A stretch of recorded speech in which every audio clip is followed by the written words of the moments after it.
Okay, looking back at my dating in 1995 through 2005, that's another 10 years of being single. I think I mentioned to you that my first divorce at age 33, I did not remarry for, I think it's 22 years or so. So what was I doing between that time? I was building a business and raising kids.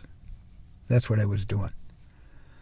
And dating and entertainment in between.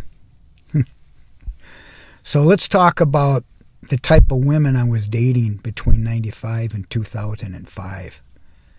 So I was in my 40s, early 40s to close to 50 or 51 or 2. So here's what happened. I was coming out of a relationship in early 90s, before 95, and I was really in love with this woman. But she wanted marriage, and she was like 12 years younger than me, and I just couldn't go through having more children and so on. And I really didn't want to have a blended family.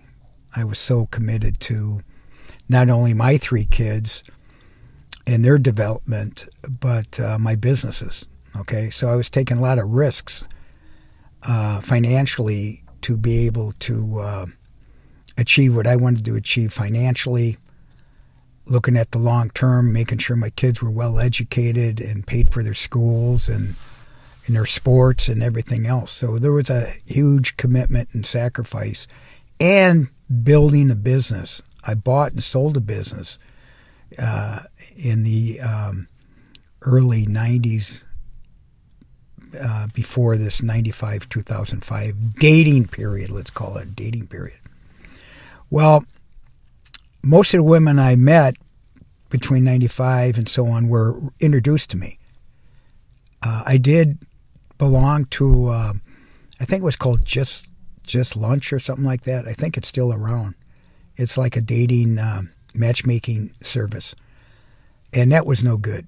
And I was still spry, I love music. I'd go to concerts and I'd go out to party, and I felt like I was dating and still entertaining at the same time. But I was really, assessing, do I really want to get married again? It was too risky. Plus I was paying alimony and child support during that time.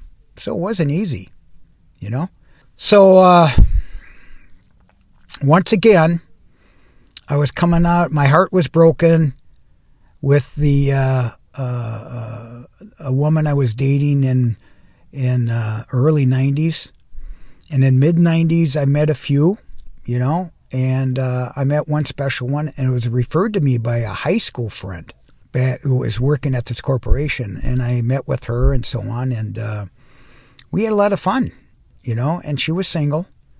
She's coming out of a relationship, and, it was fun. It's fun. And then I started traveling. I started going overseas on my own. I went to Italy.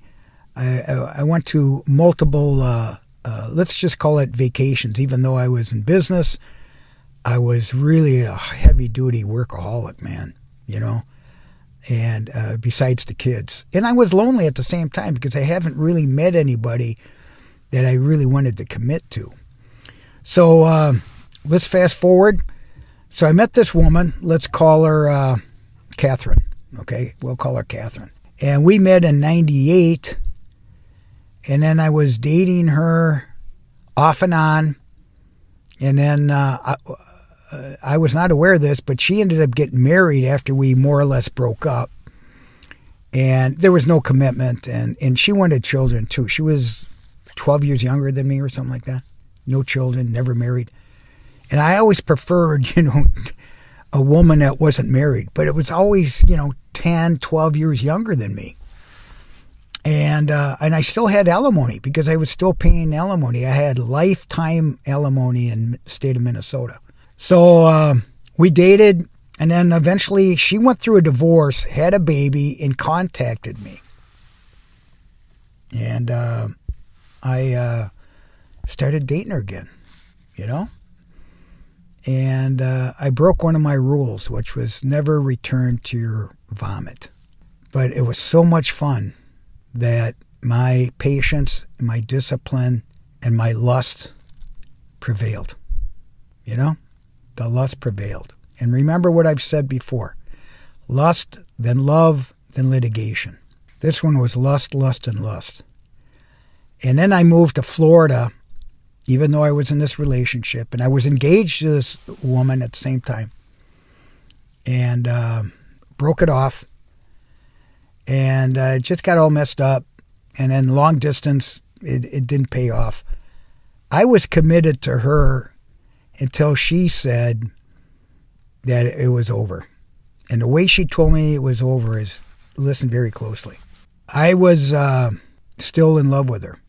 And I was not looking, but I missed the companionship and the availability of both of us. But don't forget, she had a baby then and had a very bad breakup with her husband. She was divorced. There was a lot of problems.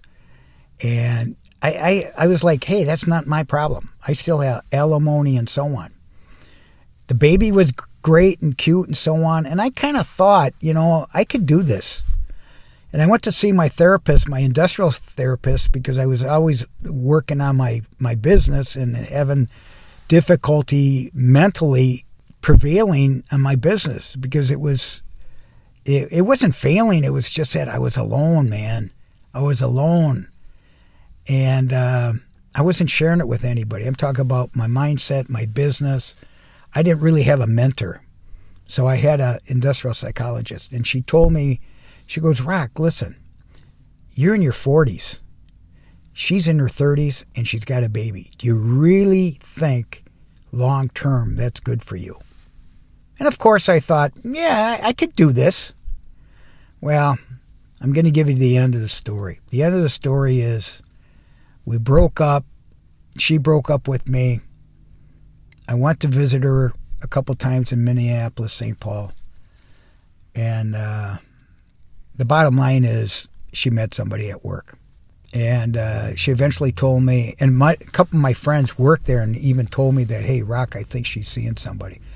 And of course, I didn't think anything of it because I said, I'm still her guy, And then I took her out to lunch, and then she told me that she broke our covenant, which was never to cheat.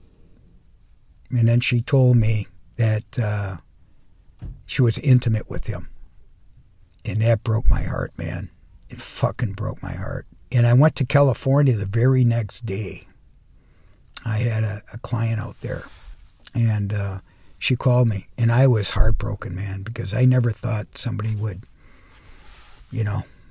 even though we weren't really together, I still thought she was committed to me, And at the end of the day she called and left a message crying, saying she was sorry, it really didn't happen, etc., etc. Well, that was a no-go, and I really suffered. And that breakup was 2004. No, 2004. So that's that story. And I was engaged with her twice. And 2 rings. And I never got the rings back. But you know what? When I look back at it, I was fucking lucky, man, to get out of that deal. And I really believe that was meant to be. Not to get caught up in that. So that's my next venture. So now my next video is going to be how I eventually met someone and married this person. So anyway, it's heartbreak, man. It's heartbreak. And I'm sure we've all had that. But this is just my story of what happened. All right? I'll talk to you soon.